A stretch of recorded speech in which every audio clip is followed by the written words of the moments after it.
thought we could start up again going to 1975 with The First Christmas. Now, The First Christmas, again, an original concept, I believe, right? Yes. But it did option an existing song, White Christmas by Irving Berlin. Mm-hmm. Can you tell me about getting those rights?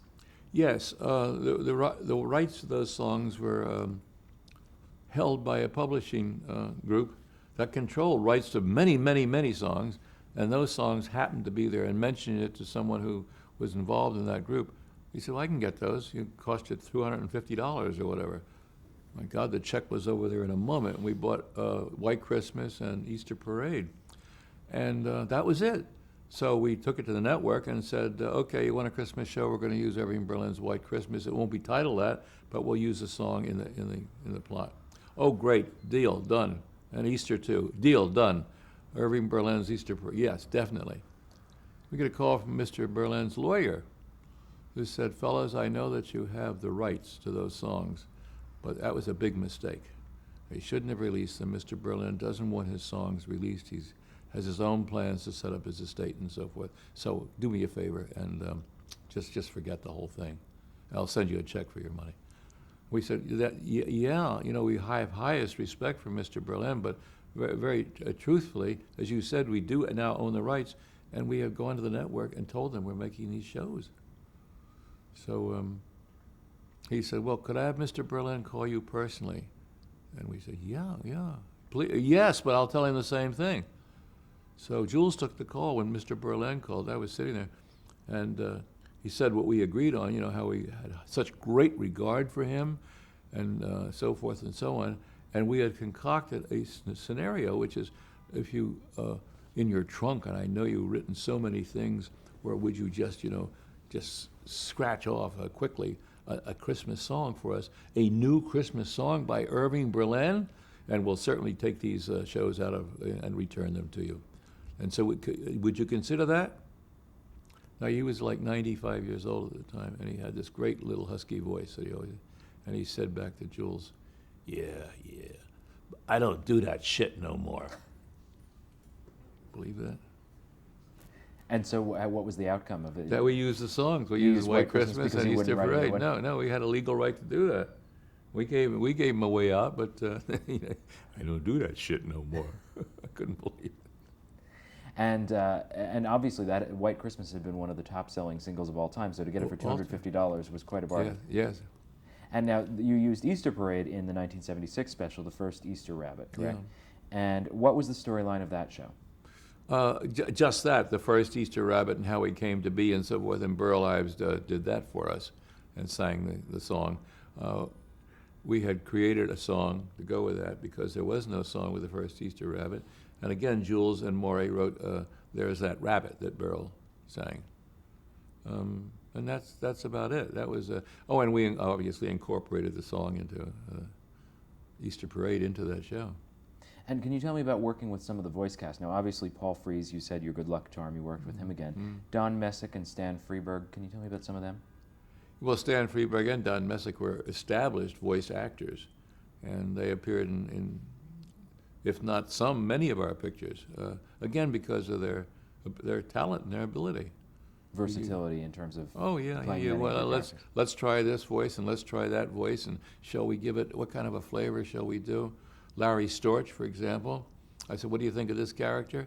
He came out with a James Mason right on the button. I like that. So, yes, please, let's do that. That's great. As I said earlier, suggest, by all means. And it's scary to hear him. That was in Flight of Dragons. And James Earl Jones was our bad guy in that. Obviously, another iconic voice. Yeah, well, you know that voice, yeah. So your voice casting seems to be a combination of people who are versatile and can do anything and people that you want to be themselves. Yes.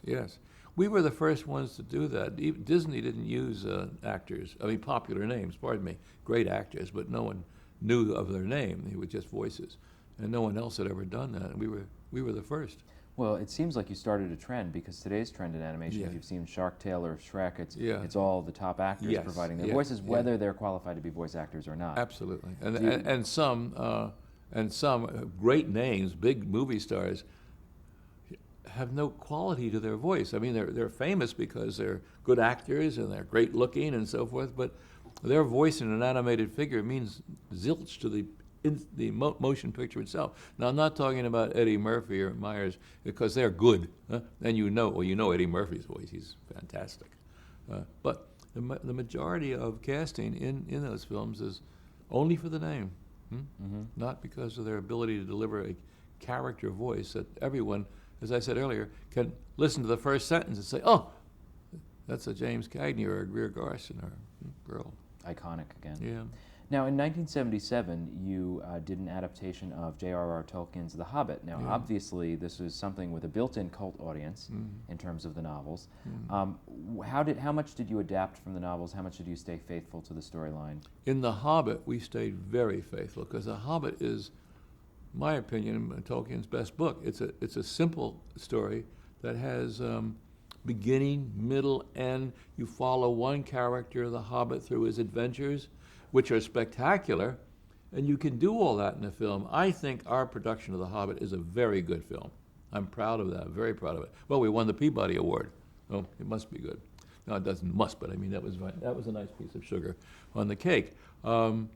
Subsequently, we made another Tolkien, The Return of the King, the last book. We shouldn't have made it, because to take that story and condense it was not good. And I'm not proud of that. But that was what someone wanted to buy from us. One of the networks wanted another Hobbit story, et cetera, et cetera. Return of the King was available to us, and we did the best we could. As a matter of fact, Peter Jackson's production of The Return of the King has the same problems. It has multiple endings, and we didn't want to end it in a multiple. We wanted them to sail away on the ship, the white ships. It's The Hobbit. The Hobbit is good because of the original story, beginning, middle, and end, one character all the way through, coming into problems. And was this a different target audience than your previous book? Oh, yeah. Obviously, you were going for children. Yes, So how did you tackle going for a new type of viewership? Well, because we wanted to expand again, as I told you earlier. We really like to do new things. We wanted to try this and try that and see if that worked. And we got sponsors for this, which is important, of course. Airtime and all that, and this was a departure, and some people were questioning, why will this work or won't it work? We had a good audience for it. Didn't have great longevity on the air, but the audience we got and our reaction was, obviously good because it was a Tolkien book. But did it change your process going for a different audience in terms of how you were, from character design to filming to voice casting? Did it change what you were aiming to do? I don't think so. It was a progression. It didn't change our aim. It was just one more thing that we like to do. Jules and I chose our properties, and if we liked something, we would develop it and try to sell it, and hopefully somebody liked what we liked. But that was our goal, to do something. Make your life interesting. Don't keep do your doing. Own personal taste. Yeah. Can you tell me what your inspiration was for the visual design? Obviously, again, a departure from your... Yeah, Rackham, a British illustrator, turn of the century, illustrated several books. Did not do Lord of the Rings, but Peter Pan and other fantasies, and I loved his work. So I said, this is our inspiration. Let's design like this. And how did you find him? Was it something you'd always just loved? Or? Yeah, I'd admired him for years and years, and no one had ever done that. Again, we were also trying to be original in all of this as much as we could, and changed our designs whenever we could.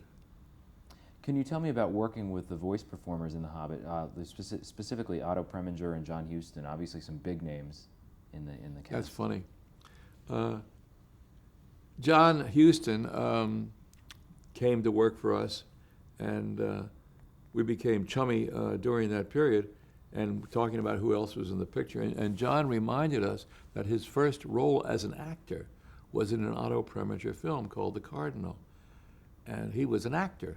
But one day he said to Preminger, who was noted for his bullying tactics to his actors, he said to him, Otto, excuse me for, I'm an actor and I thank you so much for this role, but I have to tell you something, your leading man is going to have a nervous breakdown.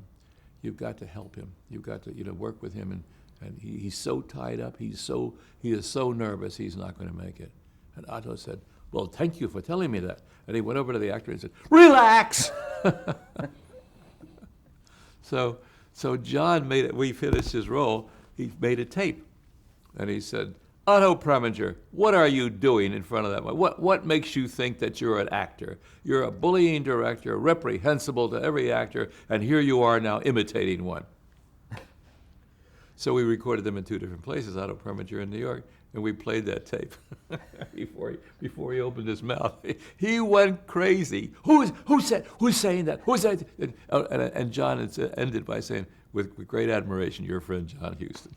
But as it started, he went crazy, and we played it through the end, and he heard it was John putting him on.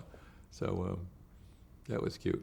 Anyhow, Preminger did a good job for us, and all the actors did very good jobs. Richard Boone came back to do a voice for me, and Orson Bean, I thought, was the Hobbit.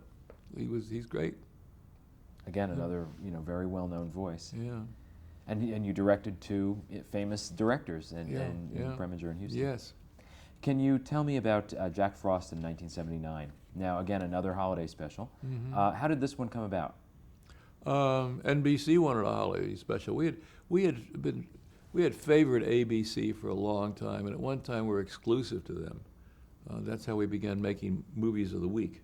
And yet CBS is airing Rudolph. Yeah, and they had the those rights. forever, et cetera. Right. So, but ABC also bought a lot of material from us, and we were exclusive to them because they were starting up a video division, and we gave them the rights to some of our programs. And with that, we got a long-term exclusivity and the right to choose our programs. So obviously that's a good deal for a producer. And Jack Frost came after that. NBC was waiting for us to become non-exclusive, and they wanted that program, so we did that. And now that was not, again, based on any kind of existing story or it's song. an original story. So where did that story, can you tell me the story and where it came from?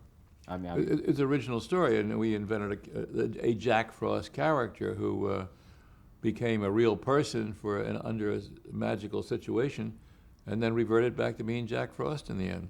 He was in love with the girl, but the girl really wanted someone else, but she befriended him very much, and he assumed that it was a love affair, and it wasn't. So he became Jack Frost all over again.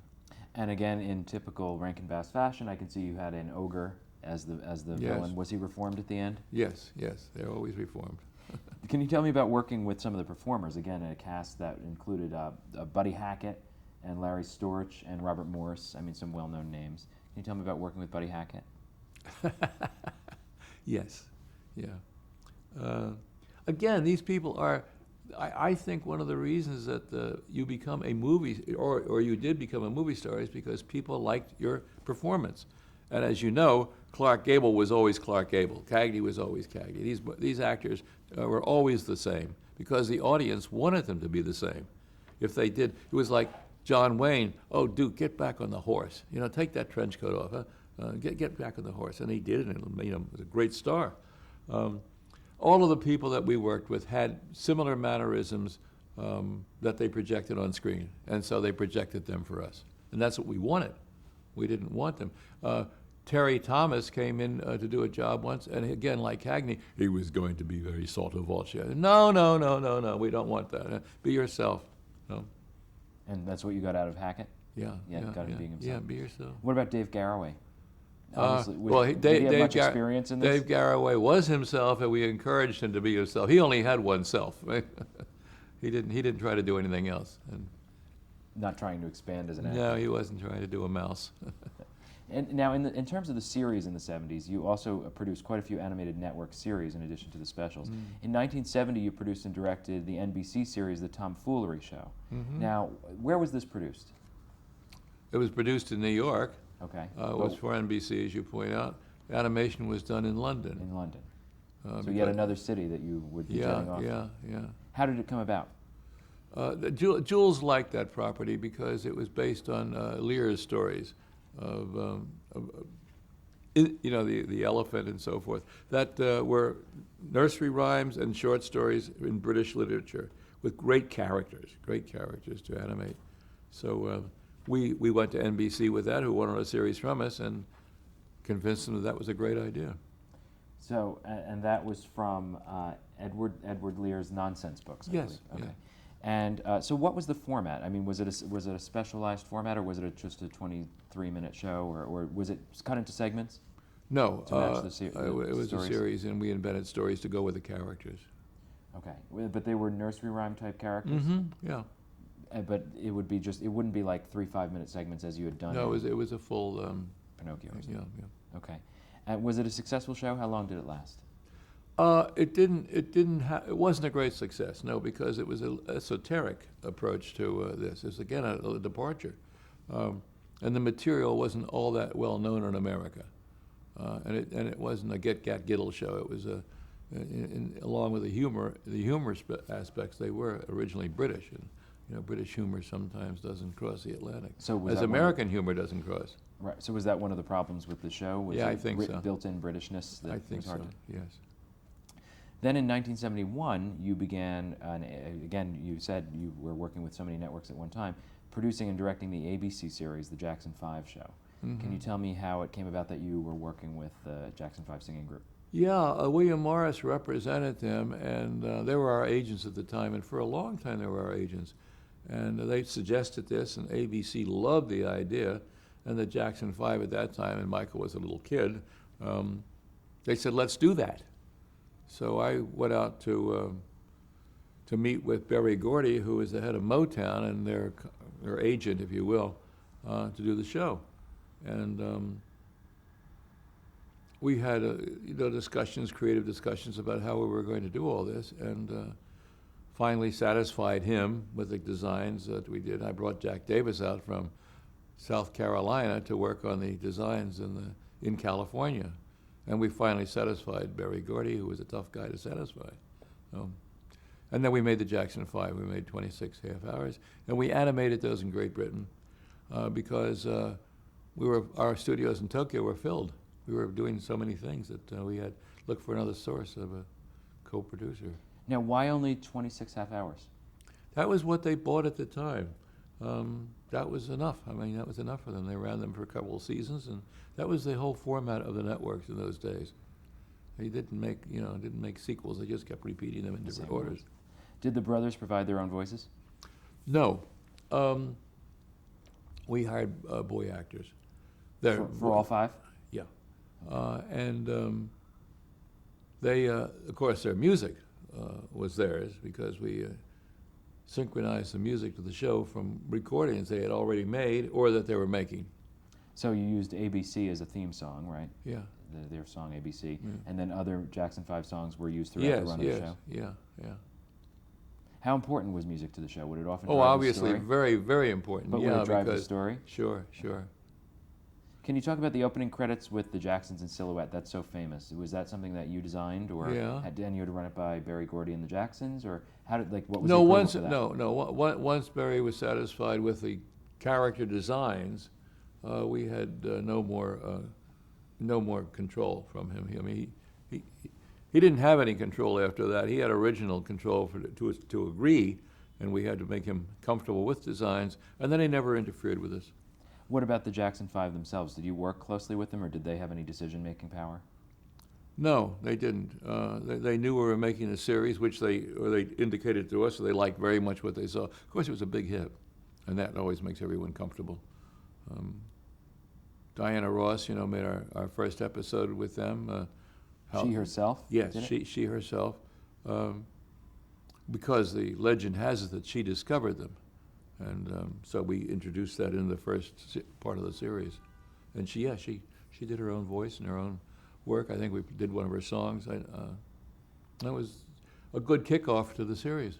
What kind of adventures did the Jacksons have when they were in these episodes? Global. They were all over the world doing Were whatever. they solving crimes, or what were they doing? Yeah, occasionally, and of course we had pets, because it was true that Michael did have a snake that was his pet. He liked animals even as a young child. So we incorporated animals, which always work in animation, into the show, and they would go off and something would happen to them, and they'd have to solve it before the end of the program. Okay, and now on that show you worked with ABC executive Michael Eisner. Yeah. Now, before he was the kingpin at Disney, can you tell me about what it was like working with Michael Eisner? Great, absolutely great. He was the first network executive who really got involved in the programming. And Michael had great ideas. We would give him scripts, which he'd dog ear and mark, and half the time he was right. It was just great. He was so involved with us. We all got along very, very well, and socially too. No, I've been asked before this question, and I can only say the best of him. He was supportive and creative and very helpful. And it sounds very hands-on then, if he would really. He was, read the scripts. very hands-on. Someone, when I made The King and I, someone said, you were making a picture with Warner Brothers, a major motion picture. It's the first time Variety asked me this. How is that? And I said, well, it's a lot. It is different. I'm with a lot of lawyers and people in the studio, and everybody has an opinion, and we've got to do this, and we have to do that, and we have to, worry about our contracts, et cetera, and with Rodgers and Hammerstein and blah, blah, blah. He said, so? I said, well, we put it this way. When Michael Eisner was buying programs from us at ABC, I would go to him on Monday and say, how about this? I'd flash a card, a poster and outline. He'd say, that's the worst idea I've ever heard in my life. Get out of here. Well, I'd go back to my office, which was a block from him, do another outline and a poster, and go back on Thursday, show it to him. He'd say, that's great. That's very, very good. Okay, that's better now. Go to Business Affairs, November 15th delivery. And that was it. So was he just very decisive, or was he mercurial too? I mean, it just sounds like... No, he was right. Yeah. He liked the other one better than the other one. And I think he called me after that, because we always talked on the phone, and said, was it really that easy? I said, yeah. He said, I can't do that in my own company now. No, I can only tell you that whatever has been said about Michael, and I know he's grown into be an ogre at this moment in history, but he'll resurrect himself. I have nothing but the very best to say for him, and I have great memories of our working together. Okay. In 1972, you began producing and directing the syndicated series Festival of Family Classics. What was this show about? Okay. We had sold our company to General Electric. They gave us their stock, and we gave them our stock, and I thought that was a pretty good trade. And we made some programs with them. And one of them that they financed was that series. And that was famous short stories, children's stories, family stories, and fairy tales. All public domain stories? Yeah, Mark Twain stories, Rumpelstiltskin, if you will, and things like that. And that was a syndicated show that was syndicated by Tony. It was head of sales. That was Tony Thermopoulos, who became head of ABC. So there were no rights issues about getting the stories at all? No. Did you have to make many changes to them? Did you feel free to make changes to stories like Rumpelstiltskin that's so famous? Or If it went into animation, yes. We because of the technique, people can fly in animation. Dogs can talk, and we would take advantage of what would be a good animated program. And that same year, in 1972, you began producing and directing the ABC series The Osmonds. Now, how did that come about, and how would you compare it to working on the Jackson 5 show in terms of the participation from the brothers? Well, yeah, obviously the Jackson 5 being a big hit, ABC wanted another show, and the Osmonds were the white Jackson 5, if you will. And so we... Actually, Michael went with us, Michael Eisner. We went to Las Vegas, finally, to meet the family. Mother and father controlled their children, and the children were very behaved, and I'll never forget, they came in to meet us in the bungalow, extremely well-behaved young men, and the mother and father, discussed us and said to Michael Eisner, you're from ABC, we don't want Coca-Cola or any medicine advertisements, being Mormons. That was their conditions, and Michael said, yes, I can promise you that. That was his role at the time. And then as we left, these very well-behaved boys who don't drink Coca-Cola or take an aspirin were all out waving goodbye, surrounded by a pack of beautiful young girls, bushes up to their waist. They don't drink Coca-Cola, but bless you, go out and have fun. Now, how was it different working with the Osmonds in terms of did they perform their own voices? Yeah. So the Jacksons didn't, but they did, and they performed their own music. Obviously, music being very important to the series. Yeah. Where was that show animated? Also in Great Britain. Also in the same studio as the Jackson 5? Yeah. Were they being produced at the same time? Because in 1971, 1972. We overlapped, yeah. They overlapped. Yeah. And so did you work more closely with the Osmond brothers than you did with the Jackson brothers, and did they have any say, other than the medicine? No, the same principle. Once we start, they don't have a say on the scripts. Right. Of course, we don't defame anyone, and we don't make them anything other than the characters they present. They're not villains, et cetera, et cetera. So.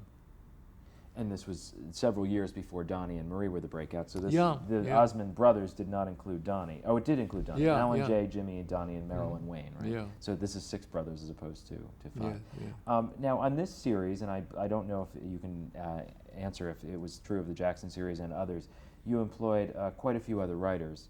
I guess some of them would be Earl Dond, William J. Keenan, Claire Merrill, and Iris Rayner. Yes. Now, is that the case in some of your other Oh series? yeah, or yeah. What Because other series? we had so many stories to create. Iris went on to write Beaches, and became As Iris Rayner Dart, correct? Yeah. Yes. Very good. And Bill Keenan was an employee of ours and a writer, and he went on to write many series. He wrote, for example, going back to the film King Kong. Bill wrote that script because he had written the same story for the series. We had Dr. No and the Mechanicon and so forth. In the original animated series, that was the script. Bill wrote that. He was on staff. So some of your series, when you would have a large episode commitment, you wouldn't be able to just handle them in-house in terms of stories and writing. You would, I mean, for just among the people that you were used to, you would get a bigger writing staff like this. Yes, yeah. Okay. In 1972, you also began producing and directing a big year for you, the ABC series Kid Power. Can you tell me what that was about? That was a great. That was by Maury Turner, and he had a wonderful cartoon strip of multiracial and multi-ethnic kids who came together and acted out in the strip their stories with their ethnicity involved. The Jewish kid had curly hair, and they referred to this in the strip. Maury was a black cartoonist, and I found that to be very refreshing. And so, so did Michael Eisner, and we did that show with all of that stuff. I might say that's the first show ever like it on television, and probably the last, where everybody referred to their, the Latino and as I said before, the Jewish, black. Well, it was very much of its time in the early 70s. Yeah. All in the Family was on the air talking about some of those issues. And Yes, yes. Yeah. Now, I think that the club within the show was called the Rainbow Club, Yeah. if these kids were a member of. Yeah. Did you find that young viewers became interested in learning about environmental and social issues from this show? Do you think it was successful in that way? Oh yes, and that was the whole idea, that they would learn that this was a multiracial, multi-religious country we lived in, and to be treated frankly and factually as you were was a good idea. How did you find out that it was an effective show? We did surveys. Oh yeah? Yeah. And so you would find out the kids were, Yes. their consciousness Yeah. was raised Yeah. by doing Yeah. this. Do you think the show was successful, and was it successful commercially? No, it wasn't successful commercially. We were very pleased with it, and the network was pleased because, their licenses include that they must do public service. And although this didn't quite come under that category, we got many, written approvals from the community, from society. Great. Well, when we come back, we are going to start with the 1980s. Okay. We're going to start with me going to the